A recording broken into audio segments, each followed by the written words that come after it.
আস্তে আস্তে আস্তে আস্তে আস্তে বোলপুর থানার অন্তর্গত সংসদ গ্রামের বাসিন্দা শেখ আলাউদ্দিন ও শেখ সোহান আলী বয়স আনুমানিক 20 বছর একটি মোটর বাইকে করে বোলপুর থেকে বাড়ির দিকে যাচ্ছিলেন। পথে উল্টো দিক থেকে আসা একটি টোটোর সঙ্গে মুখোমুখি সংঘর্ষ হয়। প্রবল ধাক্কায় মোটর বাইক আরোহী দুজন ও টোটো চালক ঘটনাস্থলে ছিটকে পড়েন। দুর্ঘটনা দেখে স্থানীয় বাসিন্দারা ছুটে এসে উদ্ধার কাজে হাত লাগান। গুরুতর আহত শেখ আলাউদ্দিনকে শান্তিনিকেতন মেডিকেল কলেজে ভর্তি করা হলে সেখানে চিকিৎসাধীন অবস্থায় তার মৃত্যু হয়।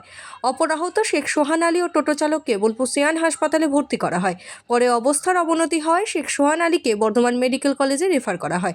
জানা গেছে দুর্ঘটনার সময় কারো মাথায় হেলমেট ছিল না এবং মোটর বাইকের গতি ছিল অত্যন্ত বেশি। ঘটনার তদন্ত শুরু করেছে বোলপুর থানার পুলিশ।